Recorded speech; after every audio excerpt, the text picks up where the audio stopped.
মুসলিম শরীফের মধ্যে একখানা হাদিস, আল্লাহর নবী রাহমাতাল লিল আলামিন ইরশাদ করে, আমার উম্মতরা শোনো, তোমরা আল্লাহকে ভালোবাসো, আল্লাহকে তোমরা ভালোবাসো, আল্লাহকে তোমরা ভালোবাসো, আল্লাহকে তোমরা ভালোবাসো। কেননা এই কারণে তোমরা আল্লাহকে ভালোবাসো, আল্লাহ তোমাদেরকে শস্য দান করে, আল্লাহ তোমাদেরকে রিজিক দান করে, আল্লাহ তোমাদেরকে ইজ্জত দান করে। হায়াতের মালিক কে? জোরে বলেন না। ইজ্জতের মালিক, দৌলতের মালিক, রিজিকের মালিক, আপনার আমার জীবনের মালিক কে? আল্লাহর নবী রাহমাতাল লিল আলামিন বলে, উম্মতরা শুনো, তোমরা আল্লাহকে ভালোবাসো, আল্লাহকে তোমরা মহব্বত করো, কেননা তিনি তোমাদেরকে খাওয়ায়, তোমাদেরকে শস্য দান করে, তোমাদের রিজিক তিনি দান করে, এই কারণে তোমরা আল্লাহকে ভালোবাসো। আর আমি নবী রাহমাতাল লিল আলামিনকে কেন ভালোবাসবা জানুনি? ইয়া রাসূলুল্লাহ, কি কারণে আপনাকে ভালোবাসবো? গভীর মনোযোগ, খুব গুরুত্বপূর্ণ একটি হাদিস। আল্লাহকে ভালোবাসবো, তিনি আমাকে রিজিক দেন। সুবহানাল্লাহ বলেন না। তিনি কি? আমাকে রিজিক দেন, আমাকে তিনি খাওয়ান, আমার হায়াতের মালিক তিনি, আমার ইজ্জতের মালিক তিনি, আমার নিঃশ্বাসের মালিক তিনি, যার কারণে আমরা আল্লাহকে ভালোবাসবো। এবার আমার নবী বলে, তোমরা আমাকে ভালোবাসো। যদি বলি, ইয়া রাসূলুল্লাহ, আপনারে কেন আমরা ভালোবাসবো? আপনি তো আমাদেরকে হায়াত দান করেন না, আপনি তো আমাদেরকে রিজিক দান করেন না, ইজ্জতের মালিক তো আপনি না, হায়াতের মালিক তো আপনি না, আপনারে কেন ভালোবাসবো? আল্লাহর নবী বলে, আমাকে এই কারণে ভালোবাসবা, আল্লাহকে যদি পেতে চাও, আল্লাহর নৈকট্য লাভ যদি করতে চাও, আমি নবীর ভালোবাসার মাধ্যমে তোমরা আল্লাহর নৈকট্য তোমরা পেয়ে যাবে। জবান খুলে বলেন মারহাবা। আল্লাহু আকবার বলেন। কথা কি ক্লিয়ার? নবীকে কেন ভালোবাসবো? নবী বলছে, আমার ভালোবাসাই হলো আল্লাহর ভালোবাসা। সুবহানাল্লাহ বলেন। আল্লাহর নবী রাহমাতাল লিল আলামিন বয়ান করে, তোমরা আমার আহলে বাইতকে ভালোবাসো। সুবহানাল্লাহ বলবেন না? তোমরা আমার কি? আহলে বাইতকে ভালোবাসো। আমার দেশের ঢাকা বিশ্ববিদ্যালয়, চট্টগ্রাম বিশ্ববিদ্যালয়, রাজশাহী বিশ্ববিদ্যালয় সহ সারা বাংলাদেশের বিশ্ববিদ্যালয়ের ছাত্ররা এখন আন্দোলন করে কি না? আন্দোলন চলে, কোটা বিরোধী আন্দোলন। চাকরি ক্ষেত্রে যে কোটা আছে, কোটা বিরোধী আন্দোলন সংস্কার করতে হবে। কোটা কি? কোটা হলো স্পেশাল কিছু ব্যক্তির কারণে তাদের পরিবারের লোকেরা স্পেশাল সুযোগ তারা পায়। এর মধ্যে অন্যতম হলো যারা দেশের জন্য যুদ্ধ করেছে, স্বাধীনতা যুদ্ধে যারা অংশগ্রহণ করেছে, বীর মুক্তিযোদ্ধা যারা, তাদের পরিবারের বিশেষ সুবিধা দেওয়া হয়। এটাকে বলা হয় কোটা। এটাকে কি বলা হয়? কোটা বলা হয়। সুবিধাটা কেমন? আমার বাবা স্বাধীনতার যুদ্ধের সময় যুদ্ধ অংশগ্রহণ করেছে, আমি তার ছেলে, আমি যুদ্ধ অংশগ্রহণ করি নাই, ওই সময় আমার জন্ম হয় নাই, আমার বাবা ছিল মুক্তিযোদ্ধা, সে কারণে রাষ্ট্র আমাকে সুবিধা দিচ্ছে মুক্তিযোদ্ধার সন্তান হিসেবে। কথা বুঝতেছেন? মুক্তিযোদ্ধার কি সন্তান হিসাবে আজকে রাষ্ট্র আমাকে সম্মান দিচ্ছে, চাকরি ক্ষেত্রে আমাকে অগ্রাধিকার দিচ্ছে। এটাকে বলা হয় কোটা পদ্ধতি। আর যিনি দুজাহানের পয়গম্বর, যেই নবী আমার এই পৃথিবীর বুকে আগমন করে সিজদায় পড়ে কাঁদলেন, ইয়া রাব্বি হাবিলি উম্মতি উম্মতি উম্মতি উম্মতি বলে কাঁদলেন। 63 বছর হায়াতে জিন্দেগি আমার নবী উম্মতকে বলে নাই বিদায় বেলায় নবী আমার জগৎ ছেড়ে চলে যাবে। নবী আমার উম্মতকে বলে না, নবী কাঁদে উম্মতি উম্মতি বলে। আমার নবী রওজা মোবারকে এখন আছেন, হাদিস শরীফ প্রমাণ করে রওজা মোবারকে এখন আমার নবী কাঁদে, ইয়া রাব্বি হাবিলি উম্মতি উম্মতি বলে। শুধু তাই নয়, কাল হাসরের ময়দানে, যে ময়দানে মা ছেলের পরিচয় দিবে না, যেই ময়দানে ছেলে মায়ের পরিচয় দিবে না, যেই ময়দানে স্বামী তার স্ত্রীর পরিচয় দিবে না, স্ত্রী তার স্বামীর পরিচয় দিবে না, যেই ময়দানে নবীগণ নিজের জন্য কাঁদবে, ইয়া রাব্বি নফসি ইয়া রাব্বি নফসি ইয়া রাব্বি নফসি বলে কাঁদবে, ওই ময়দানের মধ্যে একজন মাত্র কান্ডারি, একজন মাত্র দরদি আপনার আমার থাকবে। তিনি আপনার মা নয়, তিনি আপনার বাবা নয়, তিনি আপনার স্ত্রী নয়, তিনি আপনার আদরের সন্তান নয়, এই পৃথিবীর অন্য কোনো মানুষ নয়। একজন মাত্র আপনার আপনজন থাকবে, তিনি হলো আপনার নবী, আমার নবী, নবীদের নবী, কুল কায়নাতের নবী, নবী মুহাম্মদুর রাসূলুল্লাহ সাল্লাল্লাহু আলাইহি ওয়াসাল্লাম। একজন নবী শুধু কাঁদবে, ইয়া রাব্বি নফসি ইয়া রাব্বি নফসি বলে। ওই নবী ডাকতে বলে, উম্মতরা শুনো, তোমরা আমার আহলে বায়াতকে ভালোবাসো। ইয়া রাসূলুল্লাহ, আপনার আহলে বায়াতকে কেন ভালোবাসবো? আহলে বায়াত আমাদের জন্য কি করেছে? কেন আপনার আহলে বায়াতকে আমরা ভালোবাসবো? জানতে চাই। নবী আমার ডাক দিয়ে বলে, শোনো, আমার আহলে বায়াতকে এই কারণে ভালোবাসবে, আমার আহলে বায়াতের ভালোবাসা আমি নবী রাহমাতাল লিল আলামিনের ভালোবাসা। জবান খুলে বলেন মারহাবা। আমার হাসানকে যারা ভালোবাসলো তারা আমি রাসূলকে ভালোবাসলো, আমার হুসাইনকে যারা ভালোবাসলো তারা আমি রাসূলকে ভালোবাসলো, যারা আমার আলীকে ভালোবাসলো তারা আমি রাসূলকে ভালোবাসলো, যারা আমার ফাতেমাকে ভালোবাসলো তারা আমি রাসূলকে ভালোবাসলো।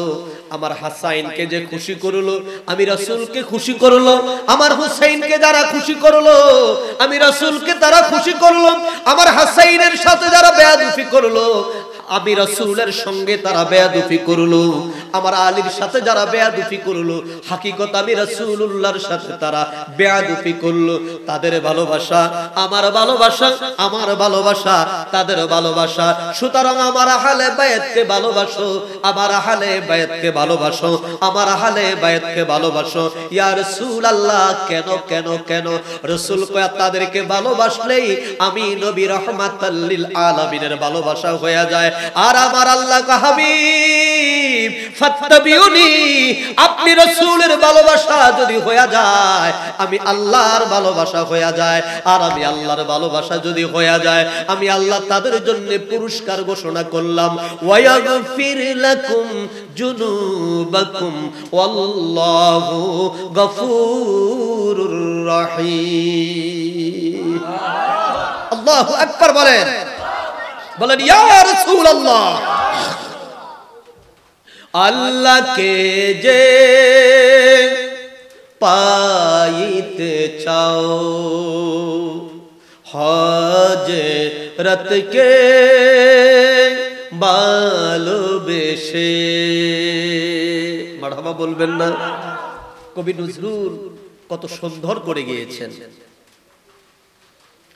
আল্লাহকে যে পাইতে চাও, বলেন আল্লাহকে যে পাইতে চাও হযরতকে ভালোবেসে, আরশ কুরসি লৌহে কলম, বলেন আরশ কুরসি লৌহে কলম না চাহিতে পেয়েছে সে হযরতকে ভালো দেশে মারহাবা মারহাবা বলেন। কষ্ট হচ্ছে? হ্যাঁ, এবার আসেন আশুরার মাস, মুহররম মাস যেহেতু চলছে, এখন দুশমনে রাসূল যারা আশিক রাসূলের অন্তর থেকে আহলে বায়াতের ভালোবাসাকে প্রশ্নবিদ্ধ করার জন্য যুক্তি উপস্থাপন করে আপনার আমার মনের ভিতরে এক ধরনের সন্দেহের বীজ তারা বপন করতে চায়। বলুন হুজুর সেটা কেমন? নাম বলবো না,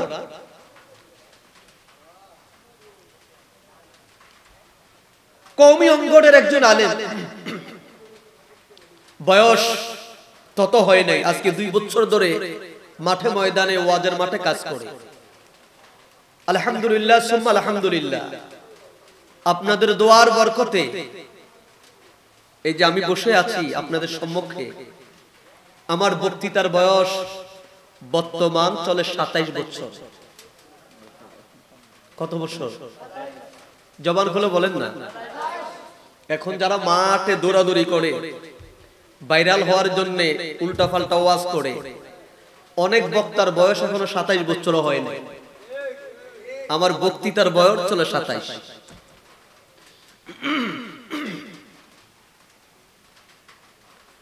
প্রশ্নবিদ্ধ করে সন্দেহের বীজ আশিক রাসূলদের অন্তরে তারা বপন করে। কিভাবে? যুক্তি উপস্থাপন করে। নবীজির কন্যা হযরত ফাতেমাকে বিয়ে করেছেন হযরত আলী, তো হযরত আলী নবীর কন্যা, হযরত ফাতেমাতুজ জোহরা নবীর কন্যা, উম্মে কুলসুম তিনিও নবীর কন্যা। তিনিও কি? তিনিও নবীর কন্যা, যিনি হযরত উসমান গনি রাদিয়াল্লাহু তাআলা আনহু যাকে বিয়ে করেছেন। তো আহলে বায়াতের সদস্য যদি হযরত আলী হয়, নবীর কন্যা বিয়ে করার কারণে হযরত উসমান গনিও আহলে বায়াতের সদস্য হয়। কথা বলেন না। হযরত ফাতেমা যদি আহলে বায়াতের সদস্য হয়, উম্মে কুলসুম তিনিও তো আহলে বায়াতের সদস্য হয়। উম্মে রুকাইয়া তিনিও তো আহলে বায়াতের সদস্য হয়। কারণ হযরত ফাতেমা নবীর কন্যা, উম্মে কুলসুম নবীর কন্যা, রুকাইয়াও নবীর কন্যা। কথা বুঝেন নাই? হযরত মাওলা আলীর কলিজার টুকরা সন্তান ইমাম হাসান, ইমাম হুসাইন, তারা যদি আহলে বায়াতের সদস্য হয়, উসমান গনি রাদিয়াল্লাহু তাআলা আনহুর সন্তান যারা, তারাও তো আহলে বায়াতের সদস্য হয়। আপনারা কি বলেন? যুক্তি তো হয়, তো যুক্তি তো হয়,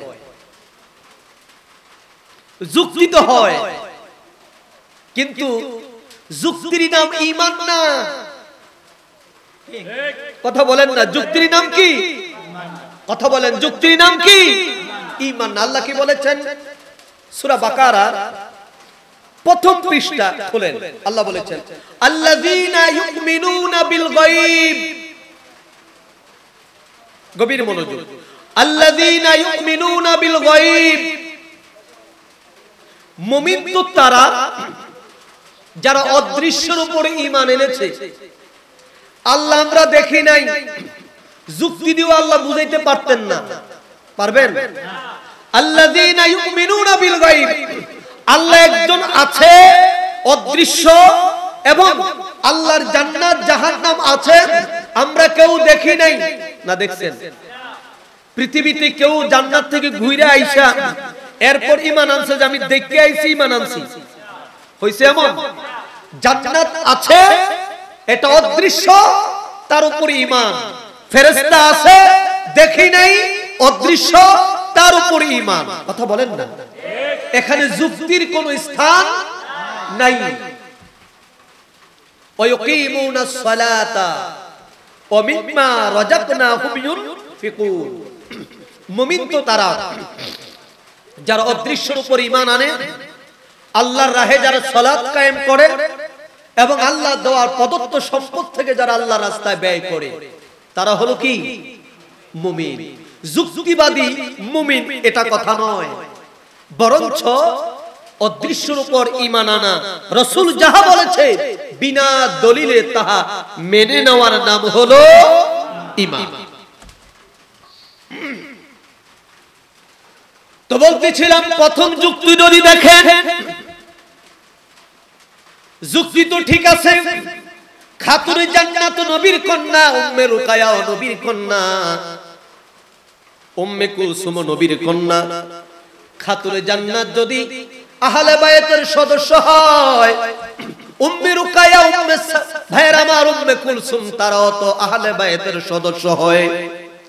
খাতুনে জান্নাতের সন্তানেরা যদি ভাইরা আমার আহলে বায়তের সদস্য হয়, তাহলে উম্মে রুকায়া উম্মে কুলসুমের কন্যারাও তো আহলে বায়তের সদস্য হয়। কথা বলেন ঠিক কিনা? কিন্তু তারা হলো না। ওই ওহাবী মৌলবীরা বুঝাইতে চায়, এই ওয়াজটা এখানে রেখে দিয়ে তারা তখন প্রশ্ন আপনার অন্তরের মধ্যে সন্দেহের বীজ দিয়া বলে, দেখো সুন্নিরা বাড়াবাড়ি করে, নবীর আওলাদদের মধ্যে পাতল সৃষ্টি করতে চায়, নবীর আওলাদদের মধ্যে বিবাদ সৃষ্টি করার জন্য ফাতেমাতুল জোহরার সন্তানদেরকে বেশি আলোচনা করে, উম্মে কুলসুমের সন্তানদের আলোচনা করে না, ওসমান গনির আলোচনা করে না, মাওলা আলীর আলোচনা করে। তারা এখানে একটি সন্দেহের বীজ আশিক রাসূলের অন্তরের মধ্যে তারা ঢেলে দেয়। আজকে আমরা দেখব কোন যুক্তি নয়, কোন তর্ক নয়, আমরা দেখব কোরআন এবং হাদিসের মধ্যে আহলে বায়াত কারা, আহলে বায়াতের পরিচয় কি, আহলে বায়াত হওয়ার জন্য কার কার নাম আল্লাহর নবী বলেছে। আল্লাহর নবী যদি বলে উম্মে কুলসুম আমার আহলে বায়াত, আমরা তো মানতে কোনো সমস্যা নাই, আমরা তাদেরকে ভাইয়ের আমার শ্রদ্ধা করি, সম্মান আমরা তাদেরকে করি, নবীর পরিবারকে আমাদের জীবনের চেয়ে আমরা বেশি ভালোবাসি। কথা বলেন ঠিক কিনা? কিন্তু আহলে বায়াত কারা? আল্লাহর নবী রাহমাতাল লিল আলামিনের দরবারে ইহুদিরা মদিনায় নবীর সাথে তর্ক বিতর্ক শুরু করলেন। আল্লাহর নবীর সঙ্গে তারা মুবাহালা, অর্থাৎ তারা বাহাস করবে, কে সত্য কে মিথ্যা, নবীর ধর্ম সত্য মিথ্যা নিয়ে তারা বাহাস করার জন্য, মুবাহালা করার জন্য তারা প্রস্তুত হলো। আল্লাহর নবী রাহমাতাল লিল আলামিনের দরবারে তারা আসলো। আল্লাহ তাবারাক তাআলা ভাইরা আমার জানিয়ে দিল, হাবিব আমার, ও বন্ধু আমার, আপনি ইহুদিদেরকে বলে দেন, ওই ইহুদিদেরকে বলে দেন তারা যেন তাদের আহলে বাইতদেরকে নিয়ে ময়দানের মধ্যে আসে, আর আপনি আপনার আহলে বাইতদেরকে নিয়ে ময়দানের মধ্যে আসেন। দুই দলের দুই প্রতিনিধি, ইহুদি ধর্মের একজন আর ইসলাম ধর্মের হলেন আপনি, দুই পক্ষের আহলে বাইতদেরকে নিয়ে আপনি ময়দানে আসেন। যারা সত্য তারা দুনিয়ার মধ্যে বেঁচে থাকবে, আর যারা মিথ্যা তারা ধ্বংস হয়ে যাবে। আমি আল্লাহ গজব দিয়ে তাদেরকে ধ্বংস করে দিব। মুবাহালার মধ্যে তাদেরকে ডাকা হলো। আল্লাহর নবী রাহমাতাল লিল আলামিনকে এই আহ্বান যখন করা হলো, এই আয়াতে কারিমা যখন নাজিল হলো, আল্লাহর নবী রাহমাতাল লিল আলামিন নবীর আহলে বায়াতদেরকে ডাক দিলেন। এক নাম্বার আমার নবী ডাক দিল, কোথায় আমার আলী? লাব্বাইক ইয়া রাসূলুল্লাহ, আমি হাজির। নবী কয় কোথায় ফাতেমা? লাব্বাইক ইয়া রাসূলুল্লাহ, আমিও হাজির। নবী কয় কোথায় আমার হাসান? লাব্বাইক ইয়া রাসূলুল্লাহ, আমি হাজির। নবী কয় কোথায় আমার হুসাইন? লাব্বাইক হুজুর, আমিও হাজির। নবী কয় আল্লাহ, এরা হলো আমার আহলে বায়াত। আল্লাহু আকবার বলেন। তারা কি? জোরে, তারা কি? সুতরাং আহলে বায়াতদেরকে নিয়ে কোন প্রকার ষড়যন্ত্র বরদাস্ত করা হবে না। আরে জোরে বলেন, বরদাস্ত করা হবে। নবী স্পষ্ট করে দিলেন, হে খোদা, আলী, ফাতেমা, হাসান, হুসাইন তারা হলো আমার আহলে বায়াত। তারা কি? এখন নবী কয় এই চারজন, নবী একজন, তারা হলো পাক পাঞ্জাতন। মুসলিম শরীফের হাদিস, তিরমিজি শরীফের হাদিস, নবী কয় আলী, ফাতেমা, হাসান, হুসাইন তারা আমার আহলে বায়াত। তোমরা আমাদেরকে বেদাতি বলো, শ্রেষ্ঠ বেদাতিত হলো তোমরা যারা রাসূলুল্লাহর হাদিসের মধ্যে সংযোজন বিযোজন করার ষড়যন্ত্র করে। কথা বলেন ঠিক কি না? আল্লাহর হাবিব কয় রব এরা হলো আমার আহলে বাইত। আম্মা জান হযরত আয়েশা সিদ্দিকা রাদিয়াল্লাহু তাআলা আনহা থেকে বর্ণিত এই হাদিসটা না মুসলিম শরীফে এবং তিরমিজি শরীফে দুটো হাদিস গ্রন্থের মধ্যে পাওয়া যায়। আম্মা জান আয়েশা বলে আল্লাহর হাবিব সরকারে দো আলম সকাল বেলায় ভোর বেলায় কালো রঙের নকশি করা একটা কম্বল নবী গায়ে দিলেন। গায়ে দিয়ে আমার নবী ডাক দিলেন। নবীর কাছে হযরত হাসান আসলেন, নবী তাকে ঢুকাইলেন চাদরের ভিতরে। হুসাইন আসলেন, নবী তাকেও ঢুকাইলেন। হযরত ফাতেমা আসলেন, তাকেও ঢুকাইলেন। হযরত আলী আসলেন, তাকেও ঢুকাইলেন। হযরত আলী, ফাতেমা, হাসান, হুসাইন আর চাদরের ভিতরে আছে রহমাতাল লিল আলামিন। কয়জন? জোরে কয়জন? পাঁচজন। এই পাঁচজনকে বলা হয় পাক পাঞ্জাতন। জবান খোলে পাক পাঞ্জাতন। চাদরের নিচে নবী ঢুকাইলেন। নবীজির একজন স্ত্রী উম্মে কুলসুম, কি নাম? উম্মে সালামা, উম্মে সালামা রাদিয়াল্লাহু তাআলা আনহা। তিনি দেখলেন নবীর চাদরের ভিতরে হাসান, হুসাইন, আলী, ফাতেমা এবং নবী ঢুকে। আমার নবী কয় হে আমার আহলে বায়াতগণ, আল্লাহ পাক আপনাদেরকে সকল প্রকার অপবিত্রতা থেকে পবিত্র করে আপনাদেরকে পুত পবিত্র বানাইতে চান। সুবহানাল্লাহ বলেন। নবীদের স্ত্রীদের সম্মান কম না বেশি? আরো জোরে কত বেশি? আল্লাহ বলে আন-নাবিয়্যু আওলা বিল মুমিনিনা মিন আনফুসিহিম ওয়া আজওয়াজুহুম উম্মাহাতুহুম। আল্লাহ বলে আমার নবী তোমাদের জীবনের চাইতে প্রাণের চাইতে আরো অধিক প্রিয়, আর আমার নবীর স্ত্রীগণ হলো তোমাদের মা। আরো জোরে বলেন তোমাদের কি মা। এখন আল্লাহ কয় নবীর স্ত্রীগণ তোমাদের মা, আর আপনাদের হবিগঞ্জের কোন মৌলবী যদি বলে নবী আমাদের ভাই, কথাটা হইল? কথা বলেন। আল্লাহ বলছেন নবীর স্ত্রীগণ মুমিনদের মা।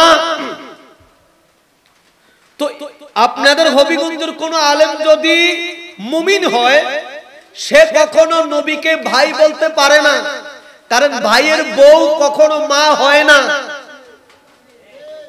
কথা বুঝতেছেন? আর যদি কমিন হয়, কমিন অসভ্য হয়, গোস্তাখে রাসূল যদি হয়, তাহলে তারাই বলে নবী আমাদের মতো মানুষ, আমাদের ভাই। কথা বলেন। তো নবীর স্ত্রীদের সম্মান দিয়েছেন কে? আল্লাহ। কত বড় সম্মান! এই পৃথিবীর মধ্যে বর্তমানে আপনাদের এই হবিগঞ্জে যত বড় আলেমে থাকুক, যত বড় বুজুর্গই থাকুক, শ্রেষ্ঠ আলেমও যদি বাংলাদেশের ওনার বাড়ি যদি হবিগঞ্জ হয়, যখন তিনি ইন্তেকাল করবেন, ইন্তেকাল করার সাথে সাথে ওনার স্ত্রীর উপরে যে ওনার হক ছিল সাথে সাথে রহিত হয়ে যায়। ওই হুজুরের স্ত্রীকে বিবাহ করার, বিবাহ বসার ইজাজত ইসলাম তাকে দিয়েছে। কথা বুঝতেছেন? বিবাহ বসার ইজাজত তাকে দিয়েছে। ওই স্ত্রী শরীয়ত নিষিদ্ধ ছাড়া অন্য যে সকল পুরুষের সাথে বিবাহ বন্ধনে আবদ্ধ হওয়া যায়, ওই স্ত্রী বিবাহ বসতে পারে। বড় হুজুরের বউ, বড় হুজুর মারা গেলে অন্য পুরুষের সাথে বিবাহ করা বৈধ আছে। কিন্তু আমার নবীর ইন্তেকালের পরে, নবীর ইন্তেকালের পরে নবীর কোন স্ত্রীকে বিবাহ করার অধিকার দেওয়া হয় নাই। সুবহানাল্লাহ বলেন না। আল্লাহর নবী রাহমাতাল লিল আলামিনের সেই সম্মানিতা বিবি উম্মে সালামা রাদিয়াল্লাহু তাআলা আনহা কম্বলের ভিতরে হযরত ফাতেমা, হযরত আলী, হযরত হাসান, হযরত হুসাইনকে দেখে আল্লাহর নবীকে ডাক দিয়ে বলি, ইয়া রাসূলুল্লাহ, ইয়া হাবিবাল্লাহ, নবী গো আমার, আপনি তাদের সঙ্গে, আমার হুসাইন হলো জান্নাতের যুবকদের সরদার। মারহাবা বলেন না? জান্নাতের যুবকদের সরদার হলো আমার হাসান এবং আমার হুসাইন, সাইয়্যিদা শাবাবি আহলিল জান্নাত। রাসূল বলে তারা হলো আমার দুই জান্নাতি, তারা হলো জান্নাতের যুবকদের সরদার। আল্লাহর নবী রাহমাতাল লিল আলামিন খাতুনে জান্নাতের শান এবং মান বর্ণনা করতে গিয়ে তিনি বলেন, আমার ফাতেমা হলো জান্নাতের নারীদের সরদারিনী, নারীদের নেত্রী হবে আমার ফাতেমা। আল্লাহর নবী মাওলা আলী কারামুল্লাহ ওয়াজহুর শান এবং মান বর্ণনা করতে গিয়ে তিনি বলেন, আমার আলী হলো ওই রকম হযরতে মুসা আলাইহিস সালাতু ওয়াস সালামের কাছে তার ভাই হযরতে হারুন আলাইহিস সালাতু ওয়াস সালাম যেমন সম্মানিত ছিল, মুসা নবীও ছিল নবী। আল্লাহ তাবারাক তাআলা মুসা নবীকে সাহায্য করার জন্য তার ভাই হযরত হারুনকে তিনি নবুয়তি দান করেছিলেন। দুই ভাই মিলে দুই নবী একসাথে হয়ে আল্লাহর জমিন, আল্লাহর দ্বীন কায়েম তারা করেছিলেন। আল্লাহর নবী বলেন, মুসা নবীর কাছে হযরত হারুন আলাইহিস সালাতু ওয়াস সালাম যেমন সম্মানিত, আমার আলী আমার কাছে তেমন সম্মানিত। তবে পার্থক্য হলো আমার পরে আর কোন নবী এই জগতে আগমন করবে না। জবান খুলে বলেন মারহাবা, আল্লাহু আকবার বলেন। প্রিয় ভাইয়ের আমার, নবীজি রাহমাতাল লিল আলামিনের প্রিয় সাহাবী হযরত আবু যার গিফারি রাদিয়াল্লাহু তাআলা আনহু, যে আবু যার গিফারি রাদিয়াল্লাহু তাআলা আনহু ওই আমির মুয়াবিয়ার সময়কালে, ভাইয়ের আমার, ওনার ক্ষমতার আমলকালে যিনি অস্থির হয়ে, অর্থাৎ বেবিচারী দেখে, অন্যায় অপরাধগুলো দেখে তিনি এক সময় আমির মুয়াবিয়ার দরবার থেকে দায়িত্বকে বরখাস্ত করে দায়িত্ব ছেড়ে দিয়ে মদিনায় তিনি চলে আসেন। মদিনায় এসে দেখে মদিনার সাহাবীদের উপরে অত্যাচার আর অত্যাচার, অত্যাচার আর অত্যাচার চলছে। মদিনার মধ্যেও শান্তি নাই। নবীর দুশমনেরা নবীর সাহাবীদের উপরে বড় অন্যায় বিচার করে। আবু যার গিফারি রাদিয়াল্লাহু তাআলা আনহু জলিল কদর সাহাবী, এইগুলো দেখে তিনি আর সইতে পারলেন না। আরে আমার নবীর ইসলাম, আমার নবীর দ্বীন, যে ইসলামের জন্য আমার নবী কত কষ্ট করলেন, উহুদের ময়দানে আমার নবীর দন্দ মোবারক শহীদ হয়ে গেল, নবী রক্তাক্ত হলো। বদরে আমার নবী কষ্ট করলেন, হুনাইনে আমার নবী কষ্ট করলেন, খায়বারে আমার নবী নিজে মাটি কেটেছে। সব দৃশ্যগুলো তো আমরা দেখলাম। আজকে আমার নবীর সাজানো বাগান এইভাবে ধ্বংস হয়ে যাচ্ছে। হযরত আবু যার গিফারি এইগুলো দেখে আর সইতে পারলেন না। অভিমান করে, রাগ করে তিনি মদিনা থেকে বের হয়ে চলে যায়। আমার প্রিয় ভাইয়েরা, আর কোনদিন তিনি মদিনায় ফিরে আসলেন না। মদিনার অদূরে একটি নগরে তিনি ইন্তেকাল করেন। ইন্না লিল্লাহি ওয়া ইন্না ইলাইহি রাজিউন। সে আবু যার গিফারি রাদিয়াল্লাহু তাআলা আনহু তিনি খানে কাবা, বলেন কি? একটু জবান খুলে বলেন না বাবা। খানে কাবা, খানে কাবার দরজা, মারহাবা বলেন না। দোয়া কবুল হওয়ার অন্যতম একটি জায়গা খানে কাবা, খানে কাবার দরজা। তিনি খানে কাবার দরজা এইভাবে ধরলেন, আমার দিকে তাকান। খানে কাবার দরজা ধরে তিনি বললেন, আল্লাহর হাবিব বলছেন কোথায় ধরে? খানে কাবার দরজা ধরে তিনি বলছেন। আল্লাহর নবী রাহমাতাল লিল আলামিন ইরশাদ করেছেন, আমার আহলে বায়ত হলো সাফিনাতুন নূহ, অর্থাৎ আমার হাসান, আমার হুসাইন, আমার আলী, আমার ফাতেমা, তারা হলো সাফিনাতুন নূহ। নূহ আলাইহিস সালাতু ওয়াস সালামের কি স্ত্রী নেই? ওই মহা সংকটে যেদিন আমার আল্লাহ तमाम পৃথিবী তছনছ করে দিলেন, মহাপ্লাবন দিয়ে পৃথিবীকে তলিয়ে দিলেন, ওই মহাপ্লাবনে খানে কাবা পর্যন্ত ক্ষতিগ্রস্ত হয়েছিল। সেদিন তারাই শুধু হেফাজতে ছিল যারা নূহ নবীর কিস্তিতে ছিল। আল্লাহু আকবার বলেন না।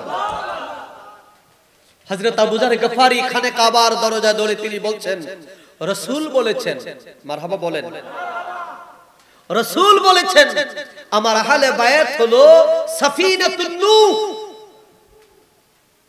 আমার হাসান আমার হুসাইন তারা হলো সাফিনাতুন নূহ, তারা হলো নূহ আলাইহিস সালাতু ওয়াস সালামের কিস্তির নেয়। যারা যারা আমার হাসানকে আমার হুসাইনকে যারা ভালোবাসবে, আমার আহলে বায়াতকে যারা ভালোবাসবে তারা আল্লাহর গজব থেকে রক্ষা পাবে। আর যারা আমার হাসান আমার হুসাইন আমার আহলে বায়াতকে যারা কষ্ট দিবে, আহলে বায়াতের বিরুদ্ধাচরণ যারা করবে, তারা হালাক হয়ে যাবে, তারা ধ্বংস হয়ে যাবে। তাহলে প্রমাণ হয় আহলে বায়াতের ইজ্জত আছে না নাই? আরে জবান খুলে বলেন আছে না নাই? আল্লাহর নবী রাহমাতাল লিল আলামিন বিদায় হজের ভাষণের মধ্যে আমার নবী বলে, উম্মতেরা শোনো, আমি তোমাদের জন্য দুটি জিনিস রেখে গেলাম। কয়টি? জোরে জোরে কয়টি? দুটি জিনিস আমি তোমাদের জন্য রেখে গেলাম।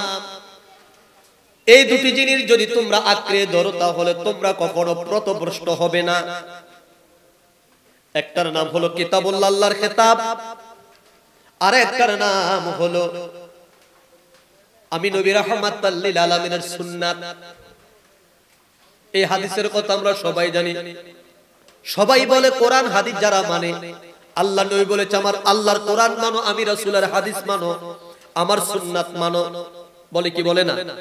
এই হাদিস সবাই বলে, কিন্তু ওই হাদিস এরপর আমার নবী রাহমাতাল লিল আলামিন কাসওয়া নামক একটি উট আমার নবী রাহমাতাল লিল আলামিনের ছিল। ওটের উপর আমার নবী রাহমাতাল লিল আলামিন সওয়ার হলেন, ওটের উপর আমার নবী উঠলেন, উঠে আমার নবী রাহমাতাল লিল আলামিন খুতবা দিতে শুরু করলেন। নবী বলল, শোনো ও আমার উম্মতেরা, ও মুসলমানেরা শোনো, আমি নবী রাহমাতাল লিল আলামিন তোমাদের জন্য দুটি জিনিস রেখে গেলাম। মারহাবা বলবেন না? আমি তোমাদের জন্য দুটি জিনিস রেখে গেলাম। একটি হলো আমার আল্লাহর কিতাব কুরআনুল কারীম, আর একটি হলো আমার আহলে বায়াত। জবান খুলে বলেন না মারহাবা। এক হাদিসে বললেন আমি তোমাদের জন্য দুটি জিনিস রেখে গেলাম, একটি হলো কোরআন আর একটি হলো সুন্নাহ, আমি নবীর হাদিস। আর অন্য হাদিসে কাসওয়া নামক ওটের উপর উঠে আমার নবী বলে, আমি তোমাদের জন্য দুটি জিনিস রেখে গেলাম, একটার নাম হলো কোরআন আর একটার নাম হলো আহলে বায়াত। এর মানে আমার নবী রাহমাতাল লিল আলামিন আমাদের জন্য আহলে বায়াতদেরকে রেখে গেলেন। আহলে বায়াতের পথ, আহলে বায়াতের মত হলো আমাদের জন্য হেদায়েতের সফিনা, হেদায়েতের তরি। কথা বলেন ঠিক কি না? আলোচনার দিকে যাচ্ছি না, এবার আসুন মূল আলোচনায় প্রবেশ করি। আমার প্রিয় ভাইয়েরা, এবার আপনাদের কাছে জানতে চাই, যদি কোনো বুজুর্গ, যদি কোনো বড় আলেম, যদি খানে কাবার ইমাম আমার নবী রাহমাতাল লিল আলামিনের ওই আহলে বায়াতের সাথে যদি গোস্তাকি করে, আহলে বায়াতের সাথে যদি বেয়াদবি করে, আমরা কি তার ঈমানদার বলতে পারি? কথা বলেন না, বলতে পারি? আমরা তাদেরকে আহলে বায়াতের দুশমন যারা, আমরা তাদেরকে কখনো ঈমানদার বলতে পারি না। যেই নবী রাহমাতাল লিল আলামিনের আহলে বায়াতকে আমার আল্লাহ পাক পবিত্র করতে চায়, পবিত্র করলেন, পুত পবিত্র বানাইলেন। সে নবী রাহমাতাল লিল আলামিনের আহলে বায়াতের অন্যতম সদস্য ইমাম হুসাইন রাদিয়াল্লাহু তাআলা আনহু এই মুহররম মাসের 10 তারিখে কারবালার ময়দানে, কোন ময়দান? কারবালার ময়দানে আমার প্রিয় ভাইয়েরা শাহাদাতের পেয়ালা পান করলেন। যুদ্ধ হলো। কেমন যুদ্ধ হলো? ইমাম হুসাইন রাদিয়াল্লাহু তাআলা আনহু যুদ্ধ করার জন্য তিনি কারবালায় যায় নাই, তিনি দাওয়াত পেয়েছেন তাই তিনি কারবালার ময়দানে গিয়েছেন। ইমাম হোসেন রাদিয়াল্লাহু তাআলা আনহুর সাথে নারী এবং পুরুষ নিয়ে, ওনার দাস এবং দাসীদেরকে নিয়ে, ছোট্ট ছোট্ট শিশুদেরকে নিয়ে সংখ্যা হলো মাত্র 72 জন। কত? আবার জবান খুলে বলেন। 72 জন হলো সংখ্যা। আর পক্ষান্তরে যারা ইমাম হুসাইনের সাথে যারা যুদ্ধ করতে চায় তাদের সংখ্যা একজন নয়, তাদের সংখ্যা দুজন নয়, তাদের সংখ্যা 1000 নয়, 2000 নয়, তাদের সংখ্যা ছিল 22,000। কত হাজার? জোরে জোরে জোরে। 22,000। এই 22,000-এর মধ্যে হাফেজ ছিল, 22,000-এর মধ্যে মুফতি ছিল, 22,000-এর মধ্যে মুহাদ্দিস ছিল, 22,000-এর মধ্যে ফরজগার ছিল, মুত্তাকি ছিল, 22,000-এর মধ্যে একজনও কাফির ছিল না, একজনও মুশরিক ছিল না। 22,000-এর মধ্যে সবাই নামাজি ছিল, সবাই কোরআন মানে বলে তারা স্বীকৃতি দিয়েছিল। কিন্তু তারা যুদ্ধ যার সাথে করতে এসেছিল তিনি হলো আমার নবীর নাতি হযরত ইমাম হুসাইন রাদিয়াল্লাহু তাআলা আনহু। কথা বলেন ঠিক কি না? ইমাম হুসাইন রাদিয়াল্লাহু তাআলা আনহু যখন দেখলেন বেগতিক, কোনোভাবেই তাদেরকে যুদ্ধ থেকে বিরত করা যায় না, যুদ্ধ তারা করবেই, যুদ্ধ তারা করবে। 10 মুহররমের পূর্ববর্তী রাত অর্থাৎ 9 মুহররম দিবাগত রাত, আমার প্রিয় ভাইয়েরা, হযরত ইমাম হুসাইন রাদিয়াল্লাহু তাআলা আনহু তাবুর ভিতরের বাতিগুলো, লাইটগুলো তিনি বন্ধ করে, ভাইরা আমার, নিভিয়ে দিলেন, বন্ধ করে দিলেন। বন্ধ করে দিয়ে তিনি বললেন, ও আমার সঙ্গীরা, ও আমার গোলামেরা, ও আমার খাদেমেরা, তোমরা যদি কেউ পালিয়ে যেতে চাও তোমরা পালিয়ে চলে যাও, কারণ ইয়াজিদের বাহিনী তোমাদের কাউকে তারা হত্যা করতে চায় না, তাদের হত্যার মূল টার্গেট হলাম আমি ইমাম হুসাইন রাদিয়াল্লাহু তাআলা আনহু। যদি তোমরা চলে যেতে চাও তাহলে তোমরা চলে যেতে পারো। তাবুর ভিতরে হাউমাউ করে চিৎকার দিয়ে কেঁদে উঠল।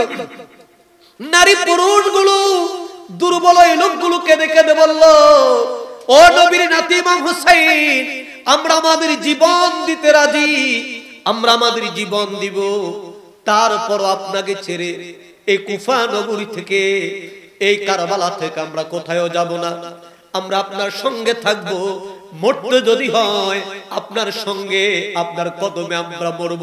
জবান খুলে বলেন সুবহানাল্লাহ।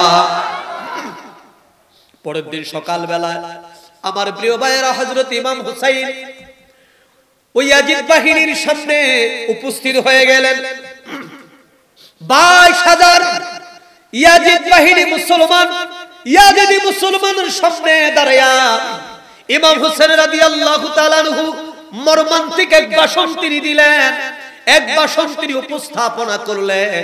ডাক দিয়ে বলল, ও আমার নানার উম্মতেরা, আমার নানা জান কি তোমাদের জন্য উহুদের ময়দানে দ্বন্দ্ব শহীদ করে নাই? আমার নানা জান কি তোমাদের জন্য সিজদায় পড়ে আল্লাহর দরবারে কান্নাকাটি করে নাই? আমার নানা কি তোমাদের জন্য, তোমাদের নাজাতের জন্য ক্ষুধার যন্ত্রণায় পেটের ভিতরে, পেটের মধ্যে পাথর ব্যাধি কি রাখে নাই?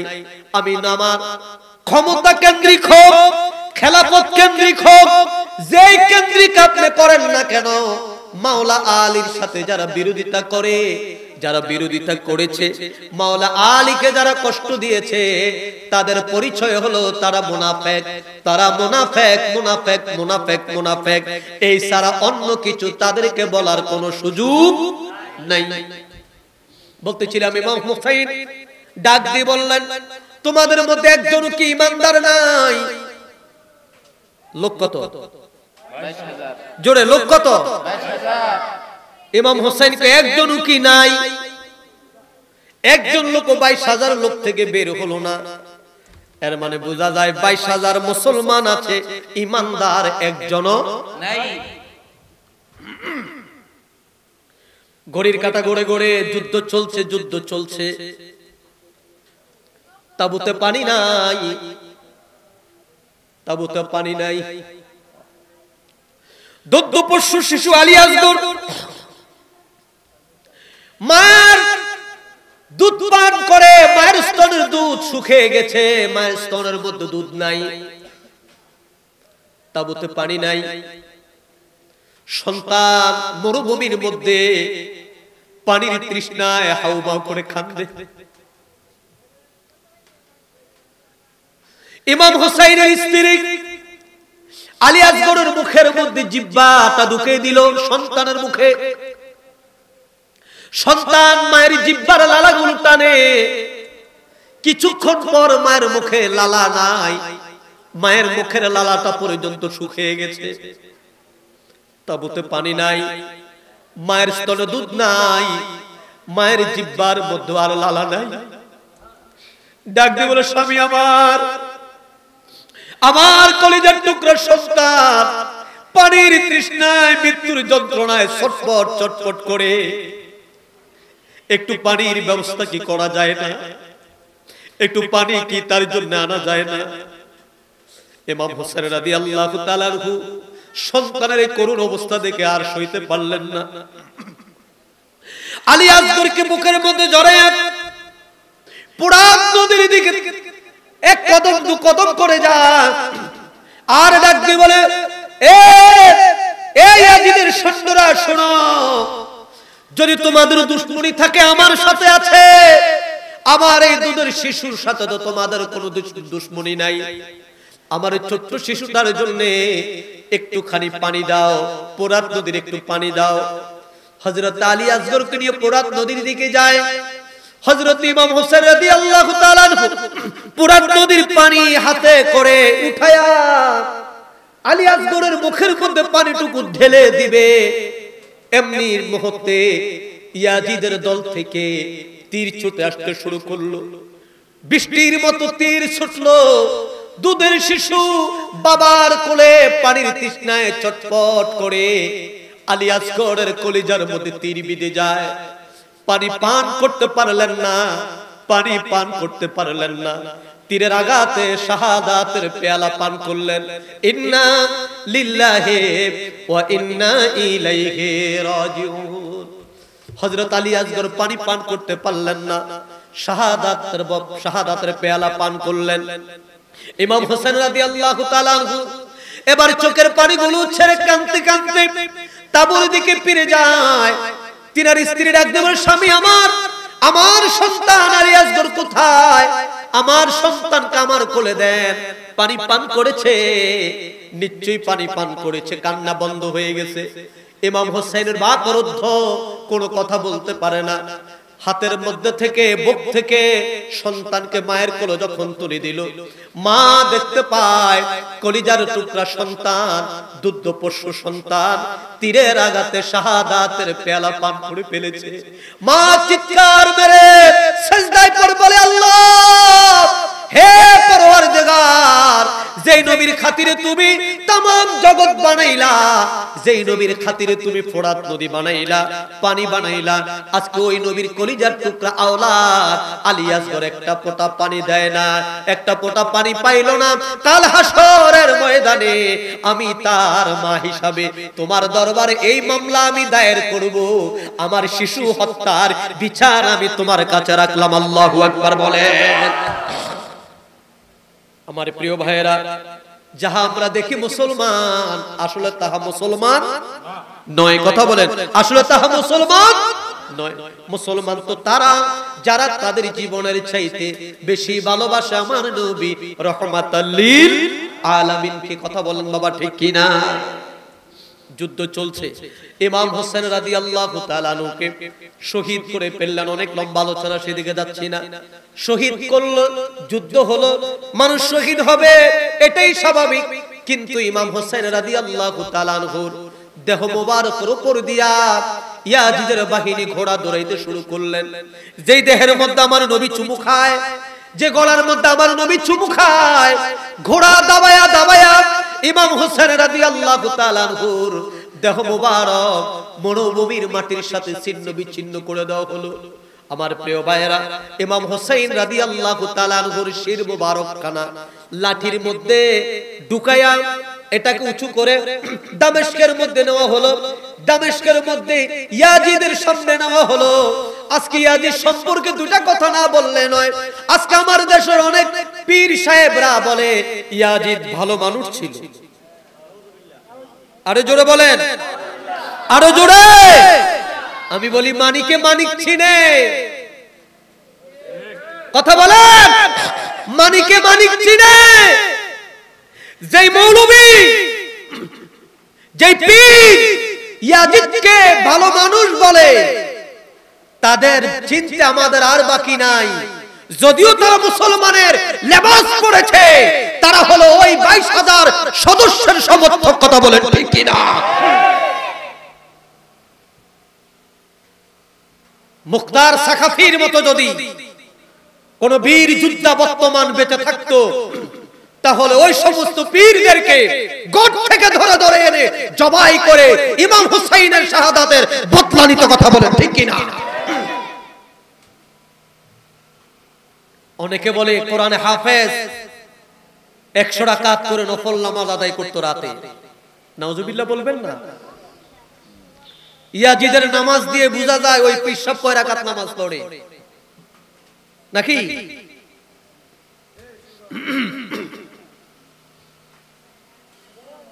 আমার দিকে তাকান, আলোচনা শেষ। ইমাম হোসেন রাদিয়াল্লাহু তাআলা আনহু শির মুবারক, এটা লাঠির মাথায় এইভাবে ঢুকাইয়া ইয়াজিদের সামনে রাখা হলো। কার সামনে?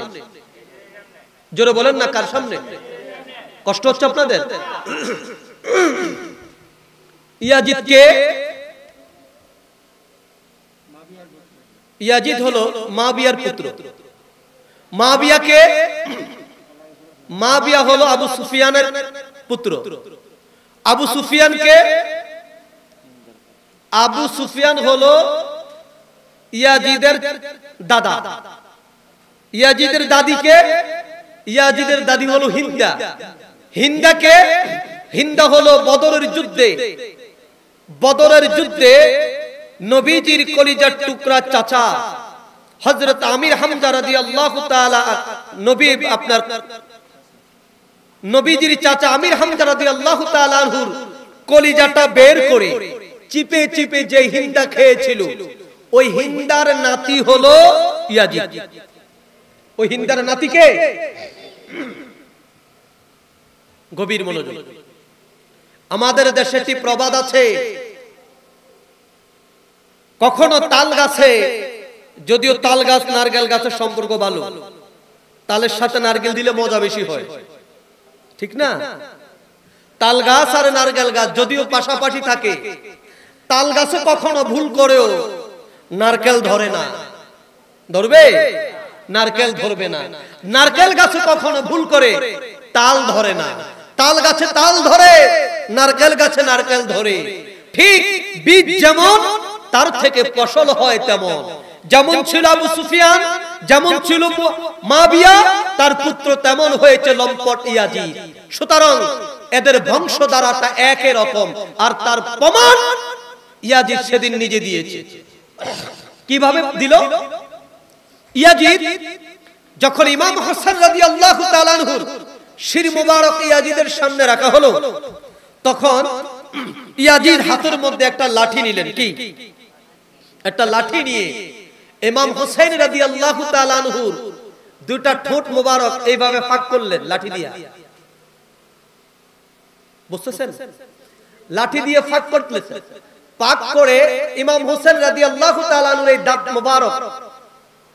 দাঁত মুবারকের মধ্যে আঘাত করতেছে আর বলতেছে যে আজ যদি আমার সামনে আমাদের পূর্বপুরুষ যারা বদরের যুদ্ধে মুহাম্মদের হাতে যারা মৃত্যুবরণ করেছে তারা যদি থাকতো, তারা আজকে কতই না খুশি হতো। আজকে আমি বদরের যুদ্ধের বদলা নিলাম। আরো জোরে কোন, আরো জোরে বলেন। যেই ব্যক্তি বদরের যুদ্ধের বদলা নেওয়ার জন্য, কাফেরদের হত্যার বদলা নেওয়ার জন্য নবীর নাতি ইমাম হুসাইনকে অপমান করে ওই ব্যক্তিকে মুসলমান বলা তো হারাম, এবং ওই ব্যক্তিকে যারা মুসলমান মনে করে আমরা তাদেরকে মুসলমান মনে করতে পারি না। কথা বলুন ঠিক কিনা? আর এই দুর্চরিত্র লম্পট ইয়াজিদকে ক্ষমতা বসানোর নীল নকশা যারা করেছে, ষড়যন্ত্র করেছে, তারা মূলত আহলে বায়াতকে হত্যা করার নীল নকশাই তারা করেছে, নীল নকশাই তারা করেছে। সুতরাং যারা তাকে ক্ষমতা বসিয়েছে আমরা মনে করি তারাও আহলে বায়াতের হত্যার সাথে সম্পৃক্ত, কেউ প্রত্যক্ষ এবং কেউ বা পরোক্ষভাবে তারা সম্পৃক্ত। আমরা তাদেরকেও মুসলমান মনে করি না। আল্লাহ আমাদের বুঝার তৌফিক দান করেন। সকলে বলেন আমিন। আরো জোরে বলেন আমিন।